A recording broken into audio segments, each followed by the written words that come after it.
अंधों का नगर, और वहाँ पर कोई एक आँख वाला आ गया। संयोग की बात है, वहाँ कोई आँख वाला आज तक हुआ नहीं, पहली बार कोई आँख वाला आता है। तो अंधे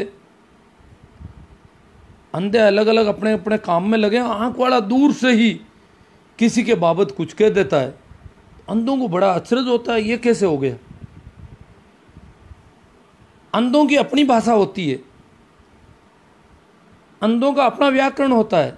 अंधे जब भी किसी चीज़ के बारे में कुछ बोलना चाहते हैं तो उसको टटोलते हैं, उस पर हाथ फेरते हैं, स्पर्श अनुभव करते हैं, और फिर कहते हैं कि यहाँ थोड़ा तीखा है, यहाँ थोड़ा गड्ढा है, यह हाथ। अब बिना हाथ पपोड़े अगर दूर से कोई कहता था, आंख वाले को तो दूर से ही पता चल जाता है कि यहाँ जो है ये तीखी जगह है, पर अंधों को तो हाथ के स्पर्श के बिना पड़ता नहीं। तो अंधों को लगा कि ये क्या बात है, या आदमी की आवाज़ बहुत दूर से आ रही है, इतने लंबे किसी का हाथ भी नहीं हो सकते, और हाथ टच भी नहीं किया, और पहले कैसे बता दिया इसने। तो अंधों को एकदम से तिल मिलाट हुई, क्या बात है, ये क्या कह रहा है।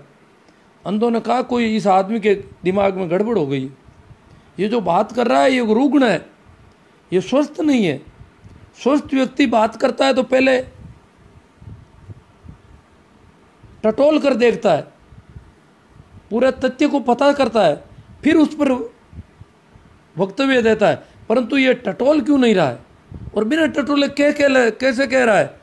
इसका मतलब इसमें कोई मानसिक गड़बड़ी है, कोई अस्वस्थता है, स्वास्थ्य ठीक नहीं है इसका। और तो अंधों ने अपने वेदराज को बुलाया जो डॉक्टर थे उनके, और उन लोगों ने बड़ा, वो जैसे ही दूर से बोल रहा था तो उसका घेरा किया और जाके उसको दबोच लिया, पकड़ लिया।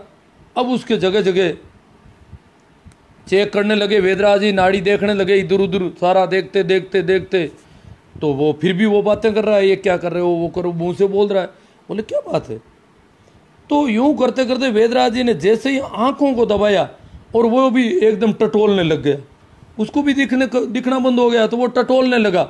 और उन्होंने कहा हाँ यहाँ है मर्ज, ये है बीमारी, यहाँ गड़बड़ है, इसके यहाँ जो 2 जगह आई है ये गड़बड़ है, यहाँ इसमें गोल गोल कुछ गोलियाँ सी लिख रही है, इनको दबा दिया जाए, ये इसमें गड़बड़ है। और यहाँ से जब वो दबा दिया जाता है तो अंधों का अपना इलाज का ढंग होता है, अंधों का बीमारी का निष्कर्ष निकालने का अपना ढंग होता है। तो इसी प्रकार कबीर के साथ भी पाखंडियों ने, पंडितों ने बहुत ज़्यादा दुर्व्यवहार किया। सभी संतों के साथ हुआ, वैसा कबीर के साथ भी बहुत ज़्यादा हुआ। तो कबीर के संबंध में एक बात और है कि कबीर का जन्म जैसे पूर्णिमा के दिन हुआ है, और कहते हैं कि कबीर लहर तारा तालाब में, काशी के तालाब में मिले। नीरू और नीमा जब गए वहाँ पर तो वो तैर रहे थे तालाब में। तो ये इसको प्रकट मानते हैं कि वो प्रकट हुए। उनका जन्म किस परिवार में हुआ, कैसे हुआ, इसके बारे में कोई जानकारी नहीं है, परंतु वो उनको मिले। तो जिन लोगों को वो मिले उनके अनुसार कबीर की जाति जो है थोड़ी हल्की मानी गई, और कबीर को कोई गुरु नहीं मिला।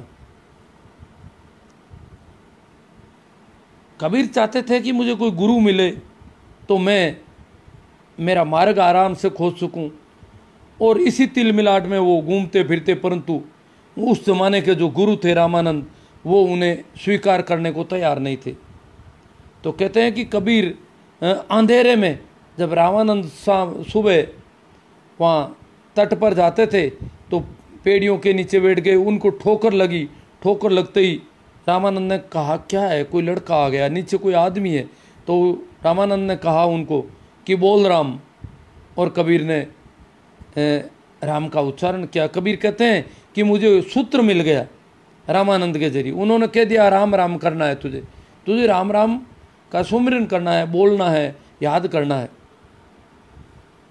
तो कबीर कहते हैं मैं निहाल हो गया, मतलब इतनी मुश्किल से किसी को गुरु मिला। गुरु उसे स्वीकार करना नहीं चाहते थे। गुरु एक परंपरा के वसीभूत थे कि मेरी परंपरा में अगर मैं कबीर को स्वीकार करूंगा तो ये ठीक नहीं रहेगा। परंपरा में बंधे हुए थे, उस परंपरा में बंधे गुरु से जो मंत्र मिला राम नाम का, राम नाम सुमिरन का, उसके जरिए कबीर ने वो चेतना के उच्च शिखर छुए। और कबीर ने कहा कि गुरु अगर नहीं मिलते तो मेरी हालत खराब हो जाती। सतगुरु जी दीनी रे बताए दलाली हीरा लालन की, कि मेरे गुरु महाराज ने, मेरे सदगुरु ने मुझे बता दी दलाली हीरा लालन की। हीरा और लालों का व्यापार धंधा मुझे बताया किसने? रामानंद ने, मेरे गुरु महाराज ने। कबीर को जितना मुश्किल से गुरु ने स्वीकार किया, उससे ज़्यादा कबीर के, फिर भी कबीर के बराबर किसी ने गुरु महिमा नहीं गाई आज तक इस ज़मीन पर। कबीर ने अपने गुरु की महिमा में सबसे ज़्यादा बोले। कबीर कहते हैं, गुरु गोविंद दोहूं खड़े अर काके लागू पाए, किसके पैर छूं मैं? अब मैं भगवान भी, गोविंद भी, ईश्वर भी मेरे साथ है, गुरु भी है, तो मैं किसके पाँव छूं?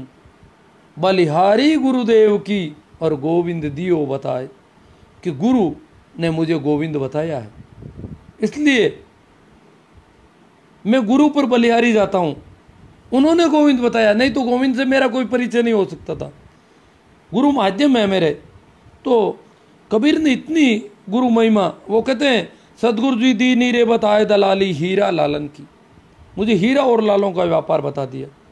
लाल लाल सब कहे सबके पल्ले लाल। कबीर कहते हैं सभी बात करते हैं लाल लाल, लाल है ना धन, खजाना, संपदा। कबीर कहते हैं सबके पास धन है।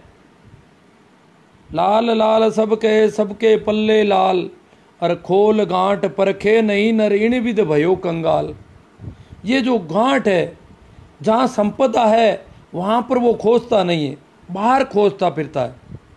संपदा तो पल्ले बंधी हुई है, खुद के पास बंधी हुई है, गांठ बंधी हुई है। धन खुद के पास है, संपत्ति खुद के पास है। वो जाता है, कभी मंदिर जाता है, कभी मस्जिद जाता है, कभी गुरुद्वारे जाता है, इधर उधर झांकता है, कभी कथा में जाता है, कभी कीर्तन में जाता है, कभी व्रत करता है, कभी उपवास करता है, कभी कैलाश जाता है, कभी काबा जाता है। कबीर कहते हैं सबके पल्ले लाल है, सबके पास संपदा है, धन सबके पास है, कोई घाटा इतनी कोई यही नहीं। हर एक आदमी संपदाशाली है। वो कहते हैं, कबीर कहते हैं कबीर सब जग निर्धना धनवंता नहीं कोई। कबीर कहते हैं सब गरीब, किसी के पास धन नहीं है। जिन लोगों को हम टाटा बिरला या पता नहीं क्या क्या मानते हैं, कबीर कहते हैं वो तो कुछ नहीं, गरीब। क्योंकि उनकी भी लालसा मिटी नहीं है। वो मर रहे हैं एक एक पैसे के लिए, एक एक कौड़ी के लिए मर रहे हैं। उनके चित्त में कोई शांति नहीं है, कहीं कोई रुका विश्राम नहीं है, भागा दौड़ लगी हुई है। ज़्यादा धन है, ज़्यादा भागा दौड़ है, अलग अलग रास्तों पर भाग रहा है वो। तो कहते हैं कबीर सब जग निर्धना धनवंता नहीं कोई, धनवंता सोई जानिए जर राम नाम धन होय। राम नाम, राम के नाम का सुमिरन, राम राम राम राम राम सुमिरन, ये एक विधि है, ये एक साधना की विधि है, ये मेडिटेशन है, ये एक सूत्र है। तो क्या जिनके पास राम नाम का धन है वही धन है, बाकी किसी के पास धन नहीं है। तो वो कहते हैं कस्तूरी कुंडल बसे मर्ग ढूंढे वन माही, तेरा साईं तुझ में है बाहर भटके काई। तो वो कहते हैं धन तो तेरे पास है। जैसे मृग है, कस्तूरी मृग है, उसको कस्तूरी की सुगंध आती है, सुगंध आती है तो वो सोचता है ये कहाँ है, जिस चीज़ की सुगंध मेरे नासापुट में आ रही है वो मुझे मिलनी चाहिए। तो तरह तरह के घासों को देखता है, हर वनस्पति को देखता है, हर पत्ते को, हर फूल को जा जा करके सूंघता है, कोशिश करता है ये कहाँ से आ रही है। जो आकर्षक से आकर्षक फूल पेड़ पौधे वहाँ जाता है और वो कस्तूरी की खोज करता है। तो कबीर कहते हैं कस्तूरी उसके अंदर है और वो खोज कहाँ रहा है। तो कहते हैं आदमी आनंद की खोज के लिए मस्जिद जाता है, तीर्थ जाता है, व्रत करता है, शांति की खोज के लिए पहाड़ों में जाता है, कैलाश जाता है, काबा जाता है, परंतु उसके अंदर है शांति, आनंद उसके पास है, धन उसके पास है, संपदा उसके पास है। तो वो कहते हैं लाल लाल सब कहे सबके पल्ले लाल। पल्ले का मतलब आजकल हम ऐसे कपड़े पहनते, पहले धोती वगैरह पहनते थे तो जो भी खजाना होता था वो एक गांठ लगा करके उसमें बांध देते थे। कबीर कहते हैं ना एक भजन में, हीरा पायो गांठ गंठी आयो। तो गांठ लगा करके सामान लाते, तो ये भी आज की तरह थैली वगैरह नहीं थी, तो उस धोती के गांठ लगा के उसमें सामान डाल के गांठ लगा लेते थे। तो इसी प्रकार धन जो होता था, संपत्ति, वो भी गांठ लगा करके यूं दबा देते थे अंदर। तो कहते हैं कि लाल लाल सबके सबके पल्ले लाल, खोल गांठ पर के नहीं न ऋण विद भयो कंगाल।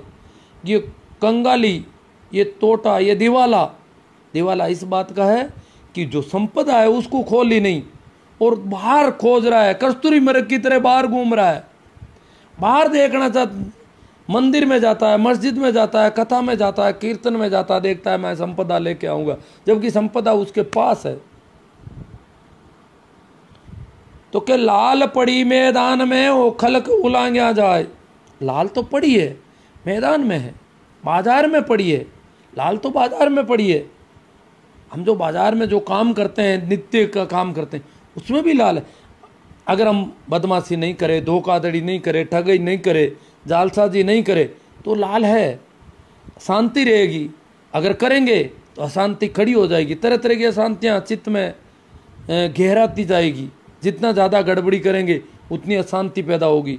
तो कहें कि लाल पड़ी मैदान में वो खलक उलाया जाए। दुष्ट प्रवृत्ति का लोग जो है, खलक जो है वो उसको लाल को हाथ नहीं लगाता है, जो अच्छे कर्म है उनको नहीं करता है, उनके ऊपर से निकल जाता है। तो कहते हैं लाल पड़ी मैदान में खलक उलाया जाए, मूर्ख ठोकर दे चलियो, ज्ञानी लीनी रे उठाए दलाली हीरा लालन की। माने सतगुरु जी दीनी रे बताए दलाली हीरा। वो गुरु महाराज ने मेरे कृपा की है, मेरे सतगुरु ने मुझे निहाल कर दिया। एक भजन में कहते हैं कबीर, कूपा का नीर किणी विधि सूके सीर सागर मुँह आवे।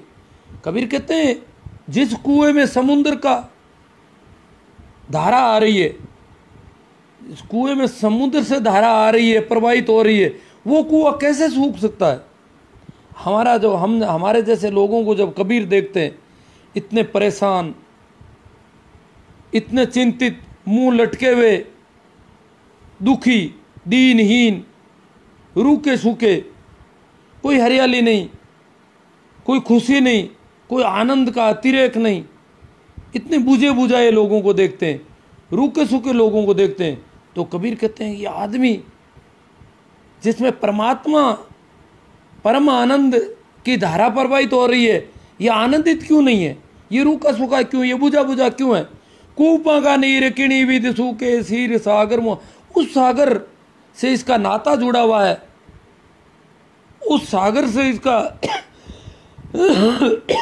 धारा प्रवाहित हो रही है, और ये आदमी रूखा सूखा क्यों है। कहते हैं गुरा सा बिना कौन प्रेम जल पावे। गुरु बिना प्रेम नहीं मिलता, और प्रेम के बिना आनंद नहीं। जब तक हम प्रेम में नहीं डूबेंगे तब तक आनंद, शांति नहीं हो सकती।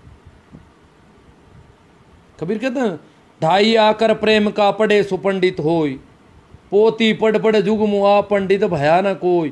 कहते हैं कि ये किताबों को, इन शास्त्रों को पढ़ पढ़ के खूब मर गए, परंतु कोई ऐसा नहीं हो सका, कोई ज्ञानी नहीं हो सकता, कोई आनंदित नहीं हुआ। इनसे तो उल्टे दुखी हो रहे हैं लोग। जिसमें प्रेम पैदा हुआ है और वैसे ही वो आदमी खिलने लग गया।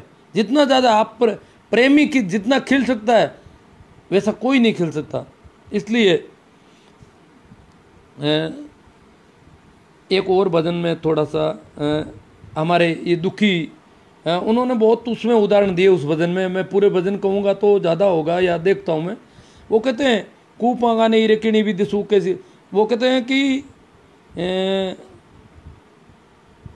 जैसे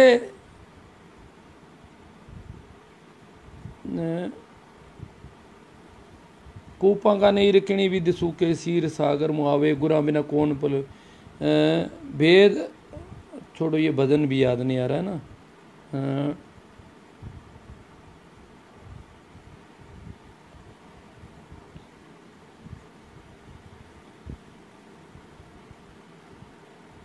हाँ,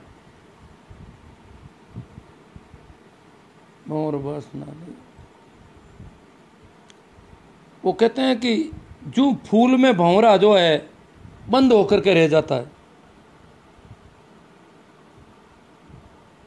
भंवरा जो है फूल में इस प्रकार अपने आप को बंद कर लेता है। भंवर वासना लेवे हो जावे लीन मगन मन माही जरा छोड़ नहीं जावे गुरा सा बिना कौन प्रेम जल पावे कूपा का नीर किणी विद सूके सीर सागर मुहावे। जिस प्रकार फूल में भंवरा लीन हो जाता है उसको छोड़ता नहीं है। सतगुरु मेरा भंवर स्वरूपी, सतगुरु मेरा भंवर स्वरूपी होय भंवर उड़ जावे। सतगुरु मेरा भंवर स्वरूपी,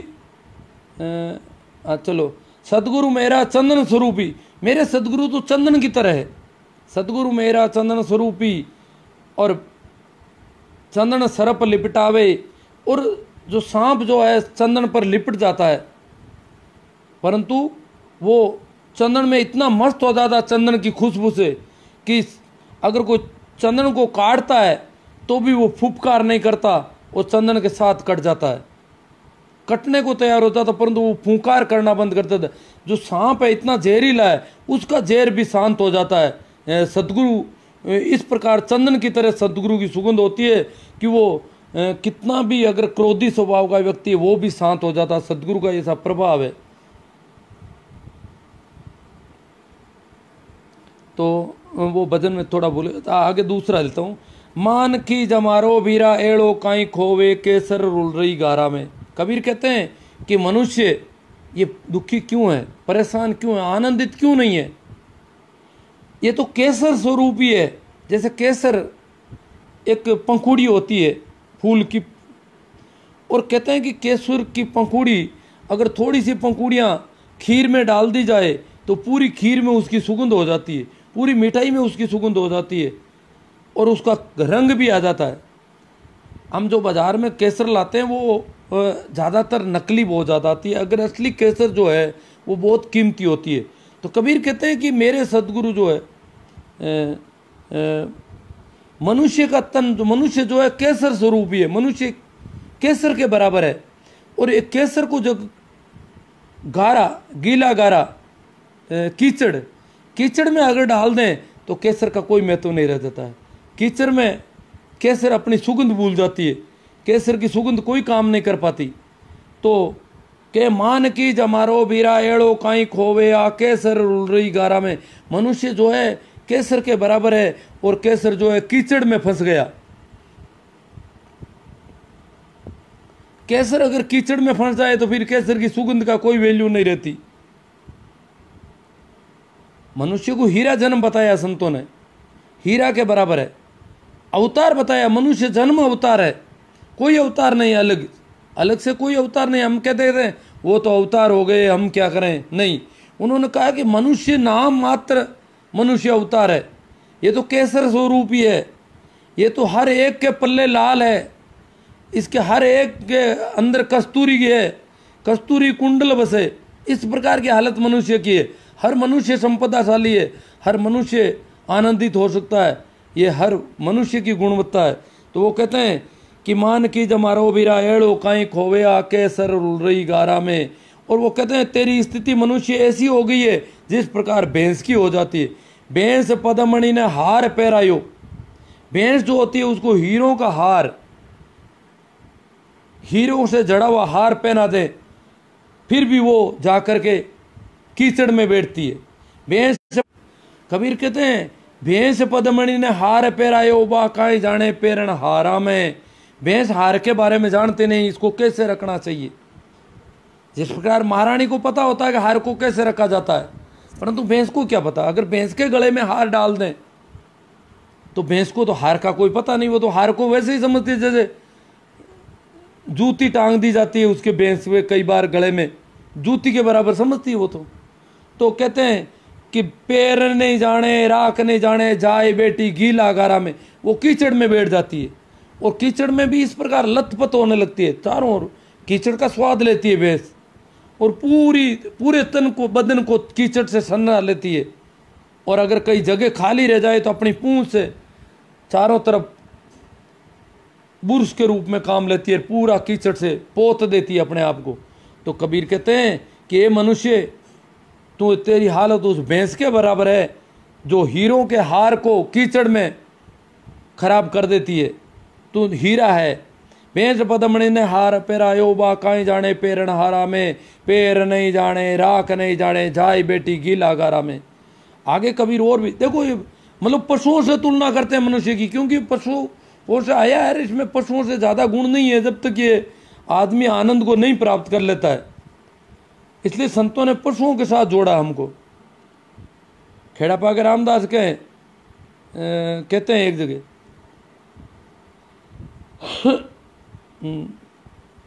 नहीं, चलो इसमें आगे कहते हैं कबीर, कांच का मेल में कुतिया बेटाई अरबा काए जाने मेला में।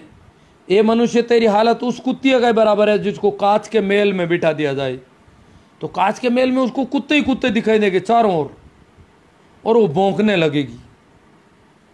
तो कबीर कहते हैं तेरी हालत वही है, तू भौंकता रहे दिन भर बक बक बक बक करता रहता है, तेरी हालत उस कुत्ती के बराबर है।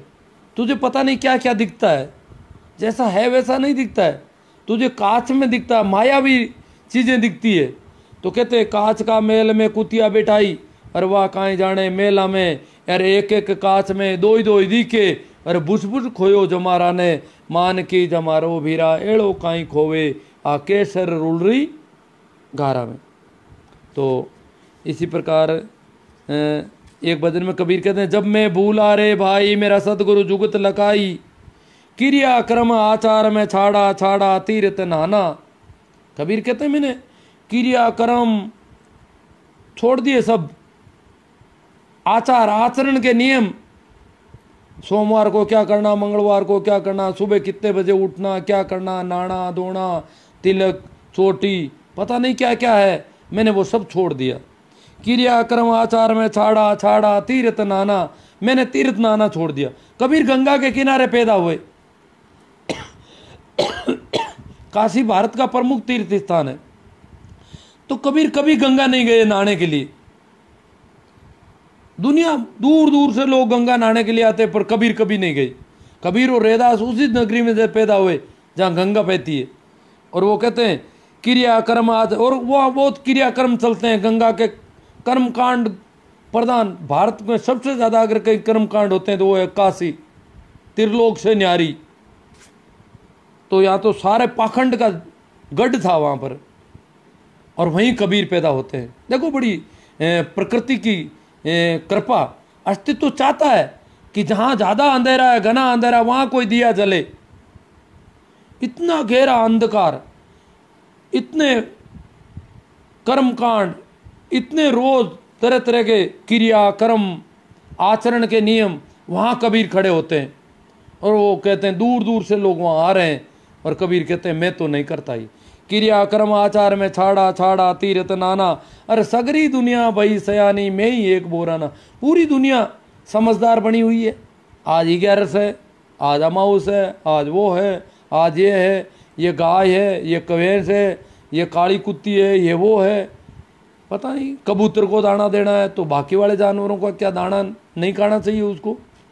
तो तरह तरह के जो नाटकबाजी है वो सारी लोग, सब लोग सयाने, सब लोग समझदार हैं। पर कबीर कहते हैं सगरी दुनिया भाई सयानी मैं ही एक बोरान, मैं एक पागल हूँ। कबीर कहते हैं बहुत समझदार बन गए, सयाने बन गए लोग, मैं एक पागल आदमी बचा हूँ और कोई पागल नहीं यहाँ पर। ना मैं जानूँ सेवा बंदगी, ना मैं पौंप चढ़ाई, मैं सेवा और बंदगी नहीं जानता। ये सेवा सुबह शाम सेवा आरती भोग वो टोट के, बंदगी करना रोज नियमानुसार जाना करना, तो ये नियम के बंधन मैं नहीं जानता। ना मैं जानूं सेवा बंदगी, ना मैं घंटे बजाई, और ना मैं वो घंटे बजाना जानता हूँ रोज रोज जाकर के। लोग दिन भर घंटे बजाते फिरते थे इधर उधर। ना मैं मूर्त धरी सिंहासन, ना मैं पौंप चढ़ाई, न मैंने कोई मूर्त को विराजमान किया है, कहीं पर जमाया है, स्थापित किया है, और न मैं उस पर जाकर के फूल चढ़ाता हूँ पत्थरों पर। मैं पत्थरों पर फूल चढ़ाने वालों में से नहीं हूँ। कबीर कहते मैं भी पहले ऐसा ही था, ऐसी बात नहीं है, ये तो सदगुरु की कृपा हुई, उन्होंने मुझे राम नाम का मंत्र दिया, और वो राम नाम के सुमरन से मेरे चेतना के द्वार खुल गए। मुझे पता लगा कि ये तो मामला गड़बड़ है, ये पाखंड और अंधविश्वास का पता मुझे नहीं चलता, अगर मुझे कोई सिखाता तो भी नहीं चलता, परंतु जैसे जैसे मैंने राम नाम का स्मरण शुरू किया और एकदम से मेरे अंदर से जो पैदा हुआ अनुभूत सत्य जो गूंजा मेरे अंदर से, तभी कबीर कहते हैं सत्य, सत्य नाम, सत्य का नाम, नाम सुमिरन। तो कबीर कहते हैं पहले मैं क्या था, पीछे लागा जाए था मैं लोक वेद के साथी। जो लोग जिस प्रकार के जो कर रहे थे काम, वही मैं कर रहा था। पहले तो मैं ही यूं ही फिर रहा था, कभी मंदिर जाता, कभी ये उपवास छोटे मोटे टोटके सारे कर रहा था, परंतु पीछे लागे जाए था मैं लोक वेद के साथ, आगे थे सदगुरु मिला दीपक दिया हाथ। आगे थे मुझे सदगुरु मिल गए। इसका मतलब हो सकता है कबीर भी गंगा के किनारे पर गए होंगे सुबह सुबह जल्दी उठ के, और वहां वो कोई कर रहे होंगे क्रियाक्रम, वहां अंधेरे में रामानंद का पैर उन पे पड़ता है और वो बोलते हैं क्या कर रहे हो यहाँ पर, राम का नाम बोलो, बोलो राम। सुमरन का मंत्र दे दिया और कबीर को नाम मिल गया। तो के पीछे लागा जाए था मैं लोक वेद के साथी, आगे थे गुरुदेव मिला दीपक दिया हाथी। मुझे दिया दे दिया, हाथ में दिया दे दिया, अब मैं क्या, अब मुझे क्या चाहिए, अब मैं कौन से शास्त्र पढ़ूं।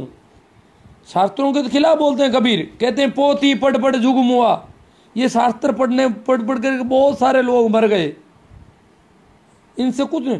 प्रेम जो मुझे मिला, जो प्रेम का अनुभव हुआ, वो इस दिए की वजह से हुआ जो दीपक मुझे सदगुरु ने दिया है। भक्ति भजन हरि नाम है दूजा दुख अपार। वो कहते हैं भक्ति भजन वो हरि का नाम है, वो राम का नाम है, और सब अपार दुख हैं, अनेक दुख हैं। ये सारे टोने टोट के, ये कर्म कांड, ये क्रिया, ये पान पूजा, ये फूल चढ़ाना, ये करना वो करना, तो ये पुण्य पाप, ये सारी चीजें बोले, उन्होंने कहा कि ये सारी चीजें गड़बड़ है। तो कहते हैं भक्ति भजन हरि नाम है दूजा दुख अपार, मनसा वाचा कबीर कर्मणार कबीर सुमरण सार। सुमरण जो स्मरण है राम के नाम का, वो मन से भी होना चाहिए, वचन से तो करते ही हैं। मनसा वाचा कर्मणा, कर्म जो काम कर रहे हैं, कबीर कहते मैं सोऊं तो पूजा, जो भी करता हूं पूजा हो रही है, जो काम कर रहा हूं उसमें भी सुमरण चल रहा है। सुमरण छूटता ही, कुछ भी करूं सुमरण निरंतर चलता है, अविरल धारा चल रही है सुमरण की। चाहे मैं किसी भी काम में लगाऊं, पर सुमरण भूले से नहीं भूल सकता मैं, सतत धारा चलने लग गई मेरी सुमरण की। तो कहते हैं मनसा वाचा कर्मणा कबीर सुमरण सार, आंखरियां झाई पड़ी पंत निहार ने। कबीर भी मीरा की तरह कहते हैं कि मेरी आंखों में झाई पड़ गई, मैं भी पंत निहार रहा हूं, अब मुझे मिले, कब मैं निहाल हो जाऊंगा।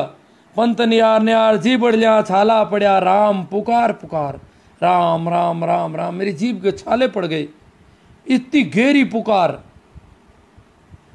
कबीरा वेद बुलाए के पकड़ दिखाई मोरी बाएं, वेदन वेद जानिए वेदन वेद न जानिए, अरे करक कलेजा माए। वेद बेचारा यहाँ देख रहा है। कबीर कहते हैं मेरे तो गहरी बीमारी है, ये ऐसी ऊपर की बीमारी नहीं है जो वेदराज जी रोज लोगों का इलाज कर रहे हो आप। जिन लोगों के आप इस प्रकार की बीमारियों का, जिन बीमारियों का आपका अनुभव है, वैसी कोई बीमारी नहीं। मेरी बीमारी बहुत गहरी है, वो तो कर्क कलेजे में है, कलेजे में कर्क लगी हुई है, हृदय में आघात लगा हुआ मेरे। तो पाखंड पर कबीर कहते हैं मोको कहाँ ढूंढो रे बंदो, मैं तो तेरे पास में, मैं तो तेरे पास हूँ, तू कहाँ जा रहा है? काबा, कैलाश, कहाँ मंदिर मस्जिद, वहाँ क्या मिलेगा? वहाँ क्या ढूंढ रहा है? तू वहाँ ढूंढ रहा है जहाँ मैं नहीं हूँ, और वहाँ चाहे कितना ही ढूंढेगा तो कभी मिल नहीं पाऊंगा। मैं तो तेरे पूरा पास, सब पास से भी पास, दूर आते दूरा, नेड़ा से नेड़ा। तो कह ना मैं देवड़ ना मैं मस्जिद ना काबे कैलाश में, ना मैं देवड़ ना मैं मस्जिद ना काबे कैलाश में, ना तो कोनो क्रियाक्रम में, न मैं क्रियाक्रम में, कर्म कांडों में, नहीं जोग वैराग में, न मैं योग वैराग में, न मैं घर छोड़ने से भी नहीं हूँ। ये नहीं वैरागी बन जाऊं, बाहर फिरूंगा, तरह तरह के कपड़े पहन लूंगा तो कुछ हो जाएगा। कबीर कहते ऐसा कुछ नहीं, वो तो तेरे पास में, तू कहीं भी जाएगा तो भी साथ रहेगा। खोजी हो तो तुरंत मिली हो, पल भर की तलाश में। अगर सच्चा कोई खोजी हो तो पल भर में, समय ही नहीं लगता है बिल्कुल। होना खोजी चाहिए, खोजी होना चाहिए, पूरी प्यास होनी चाहिए, पूरी खोजने की ललक होनी। खोजी हो तो हो तुरंत मिली हो, पल भर की तलाश में, मैं तो रहो शहर के बाहर मेरी पूरी मवास में। मैं तो मेरी पूरी मस्ती में, शहर के बाहर जो शहर है हमारा बसाया हुआ, ये मन का शहर, ये जो संसार हमारा बसा है, इस संसार से बिल्कुल मैं अलग रहता हूँ। मैं तो पूरी मस्ती में रहता हूँ, पूरे आनंद में डूबा हुआ रहता हूँ। के कबीर सुनो भाई साधो, मैं सब सांसों की सांस में, मैं तो सांस सांस में रमा हुआ हूँ, सब सांसों में, प्रत्येक व्यक्ति की सांसों की सांस में हूँ। जो तिलमाई तेल है, जो चकमक में आगी, तेरा साई तुझ में है, जागी सके तो जागी। तो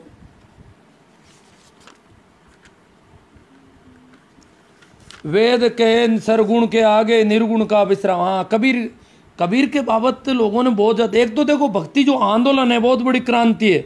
महावीर और बुद्ध के बाद में इस देश में पाखंड ने इतनी जड़ें गहरी जमा ली, और उस पूरे लंबे चौड़े इतिहास में 2000 साल बाद में कबीर आते हैं। तो पहला आंदोलन है, बहुत बड़ा आंदोलन इस देश में, पाखंड और अंधविश्वास के खिलाफ। इसको लोग भक्ति काल कह करके और अंधभक्ति में साबित करना चाहते हैं, वैसा नहीं है, ये आंदोलन है। भक्ति आंदोलन के नाम से इतिहास में इसको जाना जाता है। तो वेद के सरगुण के आगे निर्गुण का विश्राम। कुछ लोग कबीर को कहते हैं वो तो निर्गुण भक्ति थी उसकी, वो तो मूर्ति को नहीं मानता था। नहीं, कबीर कहते हैं वेद और शास्त्र जो कह रहे हैं कि सरगुण के आगे निर्गुण जो है विश्राम हो जाता है, रुक जाता है। सरगुण निर्गुण तजू सुहागिण देख सभी को निज धाम। कबीर ने कहते हैं सरगुण और निर्गुण दोनों को छोड़ो तो सुहागिण हो गई, तेरे पिया मिल गया, पीऊ मिल गया तो सुहागिण हो जाती है। तो सुहागिण को सरगुण और निर्गुण दोनों को छोड़ना चाहिए। देख सभी निज धाम में, खुद के धाम में, अंदर जो धाम है, खुद का मंदिर है, उसमें देखना है। तो दुख सुख वहाँ कछु नहीं व्यापे, दर्शन आठों जामे। वहाँ न दुख है न सुख है, आठों ही आम दर्शन है उसके। तो दर्शन का मतलब सरगुण भी हो गया फिर इसका मतलब। तो जैसे कबीर कहते हैं ना एक भजन में कि जो तिल माही तेल है त्यों नहीं, हाँ के तो तिल कोरा बला के ले वो तेल कढ़ाई, अध बिचली कूलर भूरी मारी एली आदो ना दिन सू जाए। या तो बिल्कुल कोरा साफ सुथरा व्यक्ति हो, वो अगर मंदिर भी जाता है तो कोई बात नहीं, मस्जिद भी जाता है, तीर्थ भी जाता है, जा सकता है, बिल्कुल उसके नियत में कोई लोभ नहीं, कोई भय नहीं, बड़ी मस्ती में बड़े आनंद में जाता है। एक खेल होता था उसके लिए कोई मना नहीं। परंतु वो कोरा तिल है, उसमें बेईमानी नहीं है। के तो तिल कोरा बला के ले वो तेल कढ़ाए, या फिर तेल हो अध बिचली कूलर। हमारे जैसे लोगों के लिए कबीर ने मंदिर मस्जिद और इन सारे पाखंडों के खिलाफ ये बातें की, जबकि उन्होंने मीरा को मना नहीं किया। मीरा कबीर के ही गुरु भाई रैदास की शिष्या थी। तो अब काफ़ी बातें आ गई है मित्रों की जरिए। भाई मुन्ना कंवर जी कहते हैं मलूक दास, 4 दाग से सतगुरु जारे अजरो अमर शरीर, मलूक दास सलूक कहते खोजो खसम कबीर।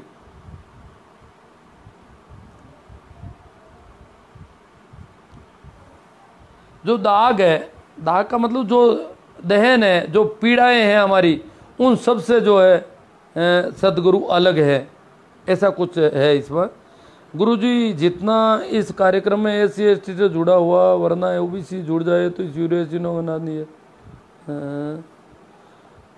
दादू दयाल जी, कोई सरगुण में रीझ रहा है, कोई निर्गुण ठहरा है, दादू गति कबीर की मोह से कहीं न जाए। देख लो दादू ने, मुन्ना कंवर जी बहुत गजब का लाए हो आप तो यार। दादू दादू कहते हैं कोई सरगुण में रीझ रहा है वो मतलब मूर्ति के आगे दीवाना हो रहा है, कोई निर्गुण ठहरा है, दादू गति कबीर की मोह से कहीं ना जाए। आदि कहते हैं कबीर की गति अलग है, वो मैं नहीं कह सकता, वो सरगुण और निर्गुण दोनों से अलग है।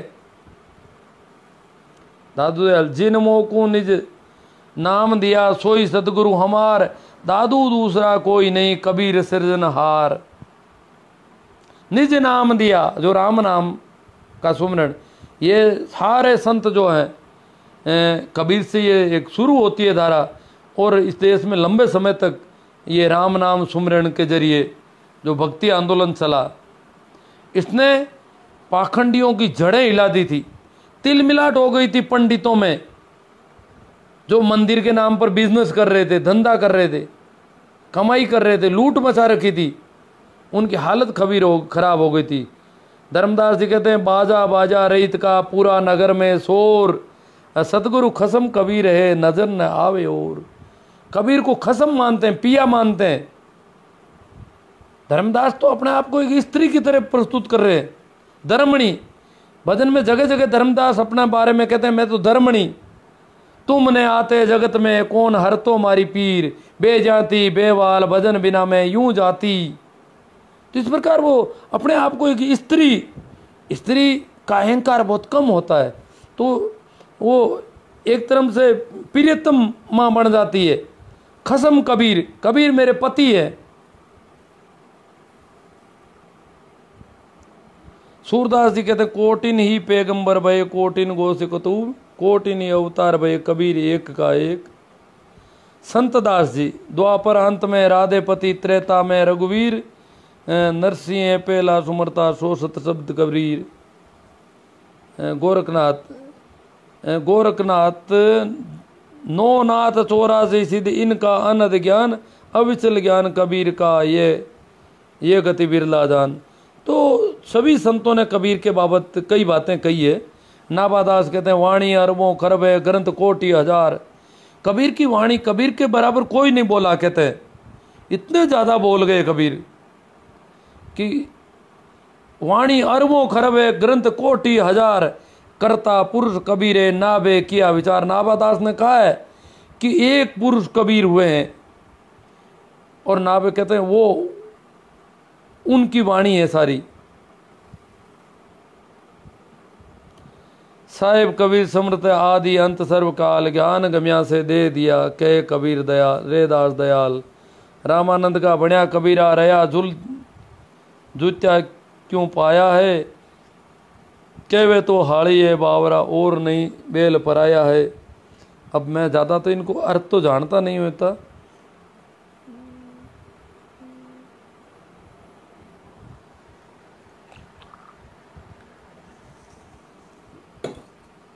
संत जगजीवन ये जयपुर के आसपास हुए, तो वो कहते हैं संत अनेक संसार में, सतगुरु सत्य कबीर जगजीवन आप कहते सुरती नृत्य के तीर।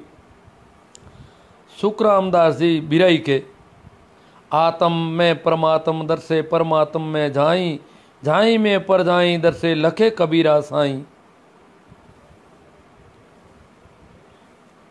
सभी संतों ने कबीर की महिमा गाई है। गुरु बिना कौन प्रेम जल पावे। बीरा राजस्थानी जी, मैं तो ये भजन भूल ही गया, ठीक ढंग से बोल ही नहीं पाया।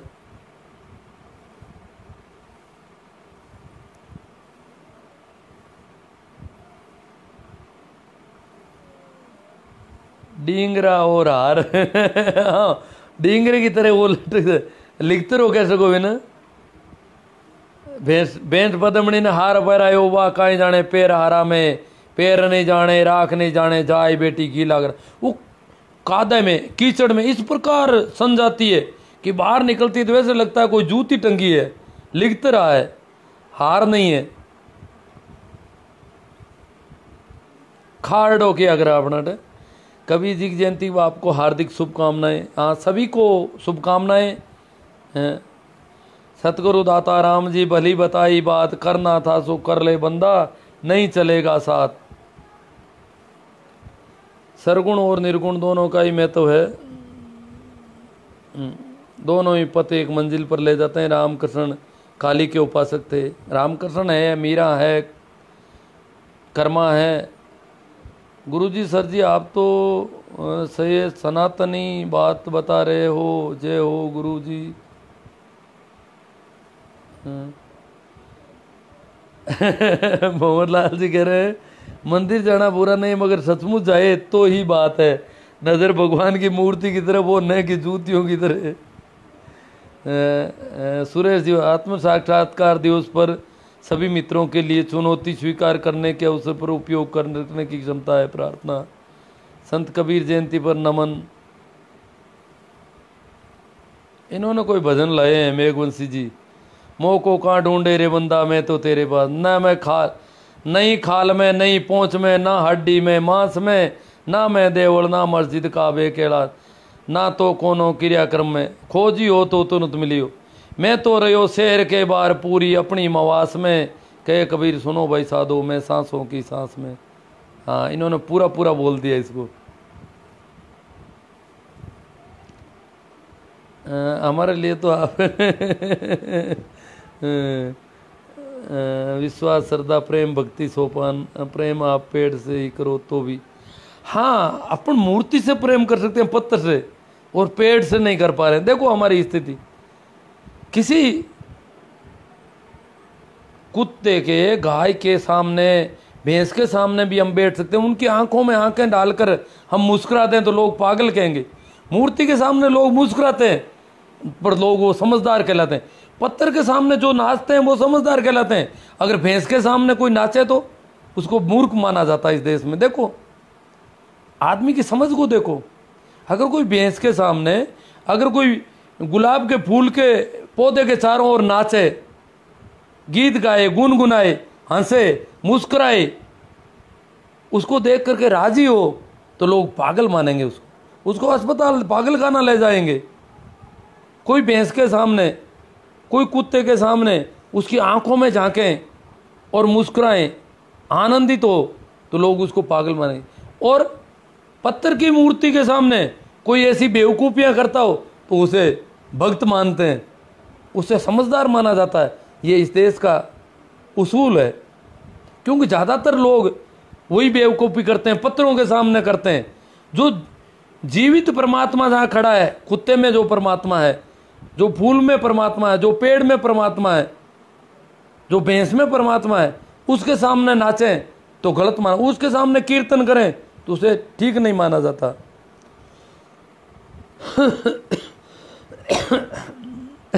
बहुत लाज करने के तें तो आप बताओ, आप कहीं करन देखो ठीक है ना नहीं हो। हाँ, करन देखो ठीक है, ठीक है, जो भी कर रहे हैं ठीक है, और भी ठीक होगा। अगर ठीक ही ठीक चलते रहे तो ठीक होगा ही होगा। कोई इतनी जल्दबाजी करने की कहाँ ज़रूरत है जी। जो कर रहे हैं उससे हम राजी हैं, हमें ठीक मिल रहा है, हम आनंदित हो रहे हैं तो ठीक है, रास्ता सही है। और हम परेशानी में पड़ रहे हैं, पहले से ज़्यादा टेंशन में जा रहे हैं, पहले से ज़्यादा क्रोधी हो रहे हैं, पहले से ज़्यादा लोगों उखड़ जाते हैं बार बार, तो मामला, रास्ता गलत हो सकता है। कबीर की जयंती नहीं प्रकट दिवस होता है, क्योंकि कबीर जी का जन्म माँ के गर्भ से, भैंस के कबीर का जन्म पता नहीं कहाँ से हुआ। कबीर, सभी का जन्म माँ के गर्भ से होता है। कबीर कोई अपवाद नहीं है। आजकल क्या है कि संत दरिया हुए हमारे रेण में, नाम उनका दरिया है। दरिया का मतलब होता सागर, समंदर। अब उनका जन्म कहते हैं रेण में हुआ या जैतारण में हुआ, यहाँ समंदर कहीं आसपास में नहीं है। रेण नागौर जिले में, जैतारण पाली जिले में, दोनों आसपास ही है बिल्कुल। तो जैतारण उनका गांव था और ननियाल में उनके छोटे उम्र में कहते हैं पिता चल बसे, इसलिए माँ जो है ननियाल में ले आई थी। जाति से वो पिंजारा थे, रुई ढूंढने का काम था, मुसलमान थे। तो आजकल वो दरिया को मानने वाले लोग कहते हैं दरिया भी समुद्र में मिले। तो कबीर से भी वो तो आगे निकल गए बहुत ज़्यादा, कबीरपंथियों से भी, जो दरिया के राम से नहीं है। कबीरपंथी तो लेर तारा तालाब में प्रकट कर रहे हैं और वो समुद्र से निकाल रहे हैं दरिया को। वो कहते हैं दरिया भी नहीं जन्मे। इसका मतलब हम जन्म, राजू राम काला ने जन्म ले लिया, ये गलती कर ली। आपने जो माँ के गर्भ से जन्म लिया, इससे ज़्यादा गलती और क्या करोगे? अपराधी हो आप बहुत बड़े।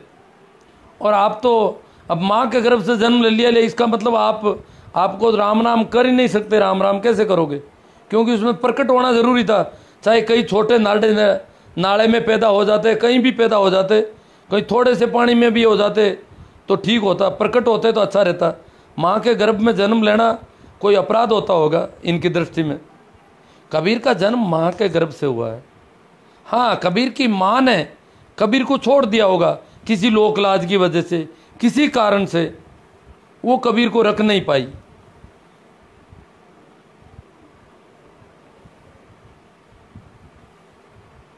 परंतु कबीरपंथियों को ये बड़ी गड़बड़ लगती है बात, उनको चिढ़ होती है ऐसी बात। कहते हैं कबीर कहते हैं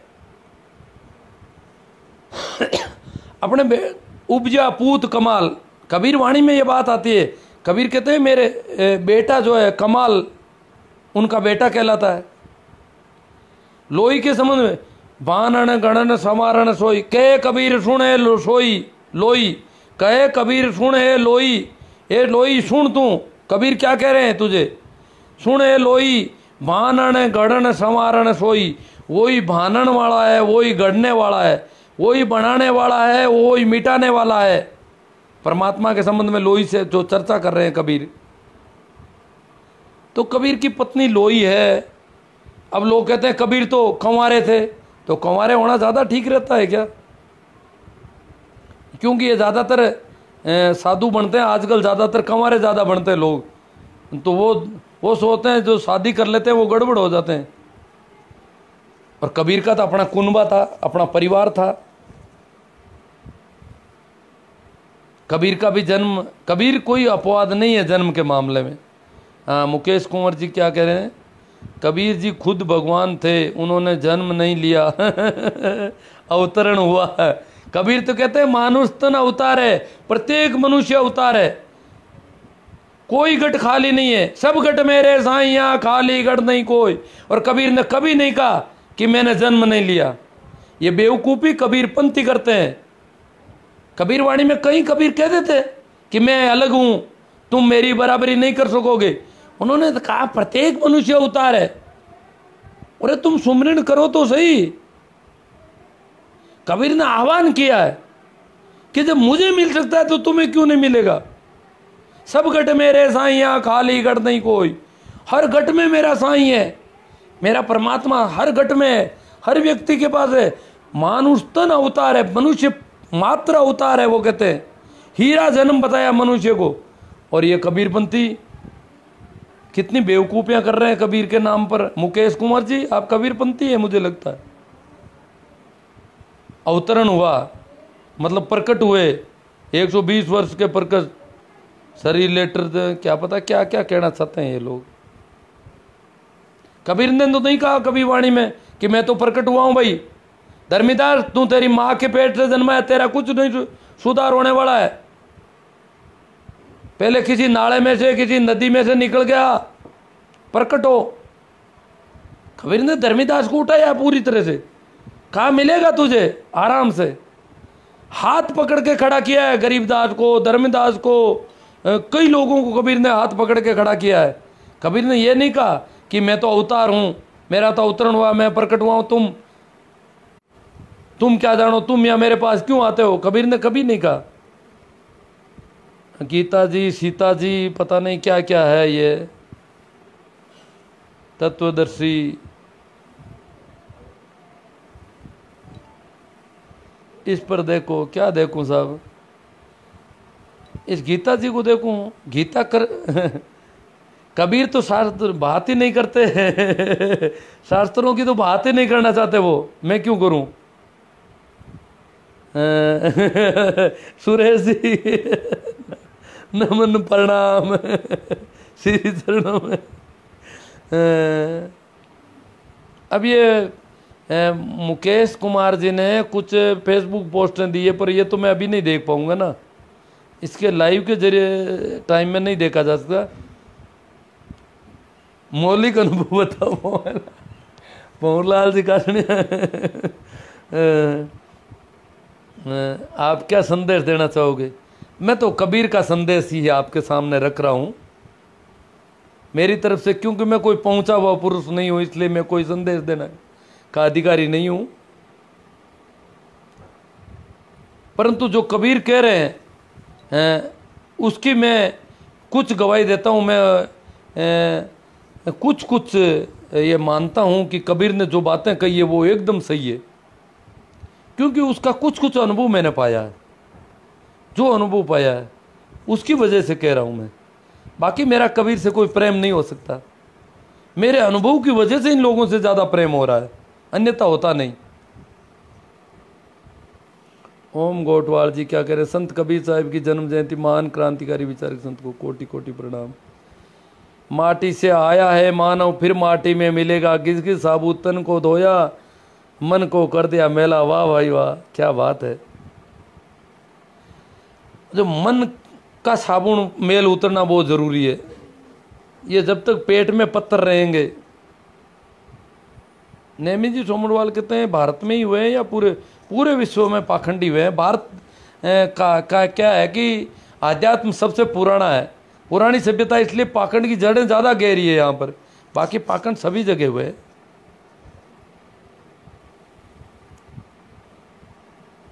टर्निंग पॉइंट, आपका भक्ति की तरफ रुझान कब हुआ? कोई टर्निंग पॉइंट? हाँ ऐसा है जी कि मैंने ओशो को पढ़ा, फिर सुना।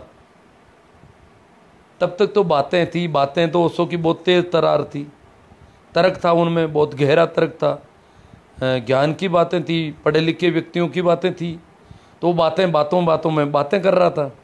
पर जैसे ही ध्यान शिविरों में गया और ध्यान के प्रयोग किए, मेडिटेशन किए, और मेडिटेशन करते करते उन दिनों बहुत गहराई में मैंने सारा काम लगभग एक बहुत लगन हो गई एक तरह से। और उन्हीं दिनों कुछ जो हुआ उसी का वो स्वाद है, वही रस है। धर्मेंद्र सिंह क्या कह रहे हैं? निर्गुण भक्ति के ज्ञानाश्री शाखा के प्रतिनिधि कवि कबीर की जयंती पर पहले कुछ सत्संग के बारे में पूछा था। कोरोना महामारी झाड़े लगाने, हाँ झाड़े वो तो पाखंड तो हो गया राम रतन जी। अब देखो झाड़े लगाने लग गए कोरोना महामारी के। भैंस के सामने नाचने से भैंस कूद जाएगी दूध में, मूर्ति कुत्ता काट भी सकता है जी। अजी इतने मासूम लोगों कहते हैं कि मीरा के गले में सांप डाल दिया, मन नहीं काटा। अगर हम दीवानों की तरह उनके सामने होंगे, पागलों की तरह, तो नहीं काटेगा। ऐसा कोई ऐसा संदेह नहीं करना है अपन को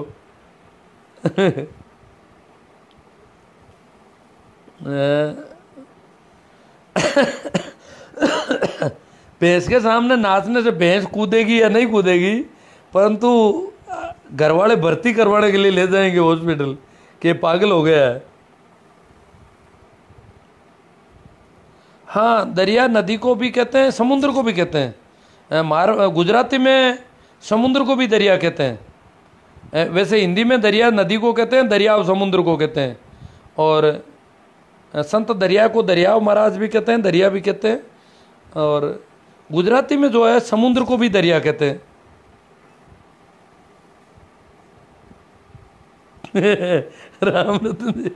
राम रतन जी बाहर से आ गए लगते हैं और कह रहे भोपा बनना है क्या? हाँ, भोपाओं को तो देखो, भोपा नहीं, पंडितीगिरी में कमाई है। भोपा बनोगे और लोगों को इधर उधर कुछ बातें करोगे ना, तो लोग कहेंगे तांत्रिक है और पकड़ लेंगे। और ये जो पंडितों का काम है ना, कर्मकांड, ये धर्म सम्मत है। इसको पूरा भारत में बहुत अच्छी मान्यता है। वो चाहे कितना भी ठगे, कितनी धोखाधड़ी करे, परंतु तांत्रिक के रूप में पंडितों को नहीं पकड़ा जाता इस देश में। उल्टा पंडितों की जो चिंता कर रही है सारी सरकारें, इस देश की जो राजनेता है वो बड़े पंडितों के पक्ष में है।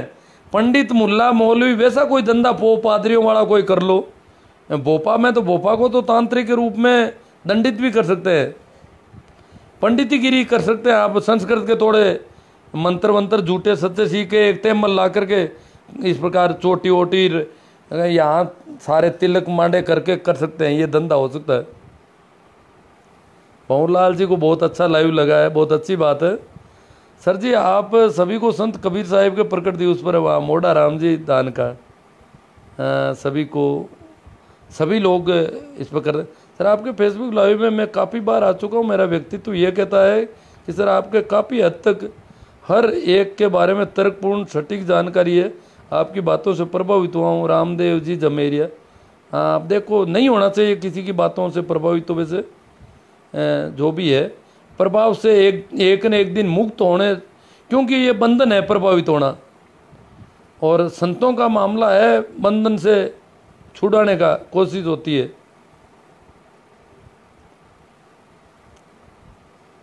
तो पहले कुछ कमेंट दिखाई भी दिए थे, अब कहीं गायब हो गए हैं।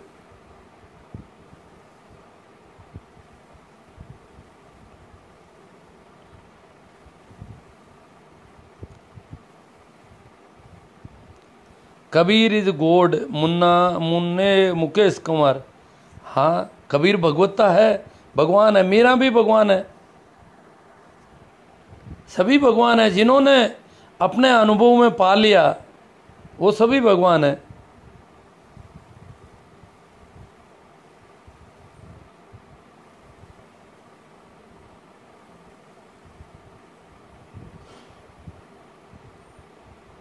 कबीर खुद भगवान थे, पर उन्होंने जन्म नहीं लिया। मुकेश कुमार जी, ये आपको किसने कह दिया? कबीर वाणी में तो कहीं नहीं कहा है कि मैंने जन्म नहीं लिया। भाई, मैं आपकी तरह थोड़ा ही हूं। ये बातें आती कहां से इतनी? जब संत कबीर की वाणी पढ़ी है पूरी, वहां पर कहीं ऐसी बात नहीं है।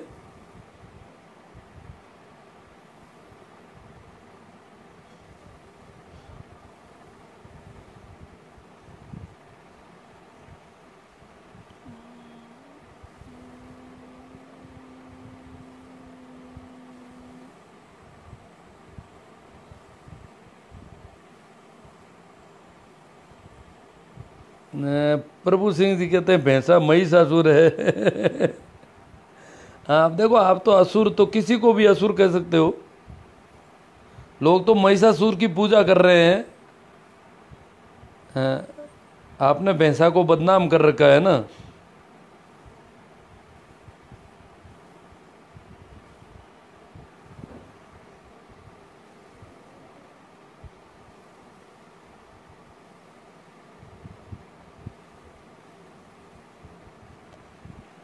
हनुमान जी दूंदवाड़ कहते हैं आजकल ज़्यादा लूण मिर्च लगाने जाने में कुछ भी कर सकते हैं। अब ये तो समझ में नहीं आया आपका।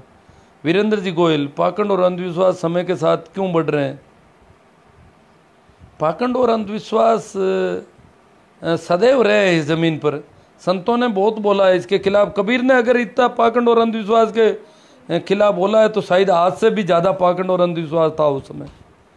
अभी तो कम हो रहा है। ग्लोबलाइजेशन जैसे जैसे हो रहा है, जैसे जैसे विज्ञान का प्रभाव हो रहा है, वैसे वैसे कम हो रहा है। धर्मेंद्र सिंह कहते हैं सज्जन से सज्जन मिले होवे दो दो हाथ, गधा से गधा मिले खावे दो दो लात। सर, कभी घोटन की तरफ आना हो तो सेवा का मौका अवश्य दें। हाँ, देखते हैं, आना तो होता है, सुनता कम हूँ, मिल तो लेंगे हम अपन। परमात्मा की ओर से कबीर का इशारा था। आप परमात्मा को जान गए या जानने के कितने करीब है? सतीश जी पटेल ठीक ठीक है। हम तो राह के राही है, चल रहे हैं। जितना भी जाना है वो काफ़ी आनंदित करने वाला है, काफ़ी मस्ती मिली है और मिलता रहेगा। और ये तो अथाह है, सदैव पूरा नहीं होता कभी। और परम मस्ती में मैं नहीं हूँ, क्योंकि उसमें तो कहते हैं कि कभी मस्ती आगे पीछे भी नहीं होती है, ऐसी मस्ती है। जैसे मीरा कहती है ना, छकी फिरूं दिन राती, दिन और रात मस्ती उतरती नहीं है। किसी भी परिस्थिति में उसकी मन स्थिति पर कोई प्रभाव नहीं पड़ सकता, तब आदमी पूरा होता है। तो ठीक है मित्रों, साहित्य अपने कमेंट पर सब पर बातें हो गई। और कबीर साहब की जयंती है, और हम पाखंड और अंधविश्वास से कितना अलग हो सकते हैं। आज कबीर को, अगर कबीर की जयंती पर अपन कबीर को याद करते हैं, तो होना ये चाहिए कि हम पाखंड और अंधविश्वास से अपने आप को दूर हटाएं। हम उन ये जो धंधे वाले लोग हैं, बिजनेस वाले हैं, मुल्ले हैं, मौलवी है, पोप है, पादरी है, ये पंडे हैं, इनके चक्कर में हम आते हैं। इन बेवकूफ़ों के ये हमको ठग के ले जाते हैं, हमारे साथ धोखाधड़ी कर लेते हैं हजार तरह की। कबीर की जयंती हमारे लिए बहुत बड़ा संदेश है कि कबीर जैसे लोग यहाँ हुए, और इस धरती पर आज पाखंड और अंधविश्वास चल रहा है। पढ़े लिखे लोगों के साथ सबसे ज़्यादा इनके तिरुपति में बाल काट लिए जाते हैं बेचारों के। तिरुपति में इनको बहुत ज़्यादा सोना और चांदी चढ़ाना पड़ रहा है। ये हालत है इस देश में।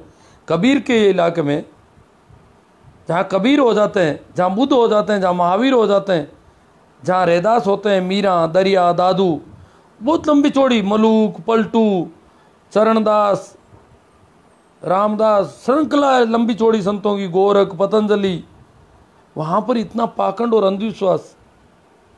तो अगर हम कबीर को याद करते हैं तो एक ही बात है सबसे बड़ी, कि हम इतनी हिम्मत जुटा सकें कि इन मूर्तियों से डरना छोड़ें।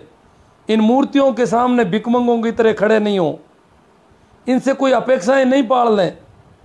इन मंदिरों में, इन मस्जिदों में कुछ हो सकता है, ये सारी चीज़ें हमें छूटनी चाहिए। हम इसके लिए हम भी राम नाम सुमरण या किसी सदगुरु की तलाश में जाएं। एक बहुत बड़ी बात है गुरु के मामले में, संतों ने गुरु की बहुत महिमा गाई है, और इसलिए लोग क्या है कि कहते हैं कि गुरु करना बहुत ज़रूरी है। और किसी को भी जो अलग रंग के कपड़े पहनता है, जीन्स की पैंट पहनता है, उसको गुरु नहीं करेंगे हम।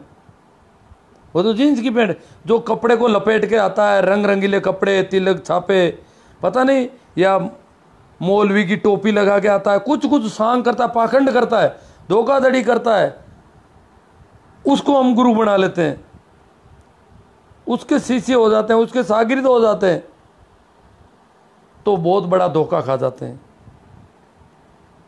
इसलिए हम उस गुरु की तलाश करें, सच्चे गुरु की, उस तलाश में निकलें। वो प्यास हो गई, अरे उसने अगर कोई दिया है हमें, और हमने उस रास्ते पर चले और हमें कुछ शांति मिली है, हम आनंदित हुए हैं, हमारे तनाव कम हुए हैं, हमारे अंदर प्रेम पैदा हुआ है, लोगों से हमारी घृणाएं दूर हट गई है, ईर्ष्या द्वेष कम हो गए हैं, तो रास्ता सही है, तो गुरु है। और अन्यथा गुरु बदल लेना चाहिए रोज।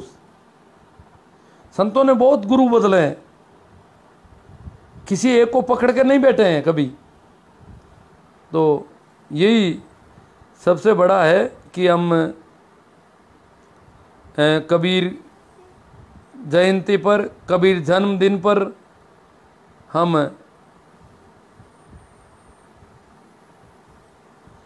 ये ऐसा एक संकल्प ले सकें, तो कबीर को सच्ची श्रद्धांजलि है। हमारी श्रद्धा है उनके अंदर, अन्यथा हमारी श्रद्धा उन 2% के लोगों में जो आंख बांध कर लूट रहे हैं, जो अंधेरे का, हमारे अंधेरे का फायदा उठा रहे हैं। धन्यवाद मित्रों, पर्याप्त हो गया। इतना कहकर मैं यहीं रुक जाता हूँ। आप सभी को मेरा प्रणाम, नमस्कार, राम राम। काफ़ी लोगों को ये बहुत अच्छा लगा है और उन्हें इसे ज़्यादा से ज़्यादा शेयर करना चाहिए। साथ ही मेरे YouTube चैनल पर भी ये वीडियो मैं डालूँगा, उसको भी आप सब्सक्राइब करें, लाइक करें और कमेंट वगैरह करें, ताकि प्रसारण जो है बढ़े। अगर हम चाहते हैं कि ये बात आगे तक जानी चाहिए, कहीं पहुंचनी चाहिए, तो ये सहयोग आप सबके द्वारा हो सकता है और आपके सहयोग से ही इसका प्रसारण जो है बढ़ेगा। धन्यवाद, प्रणाम, नमस्कार, राम राम।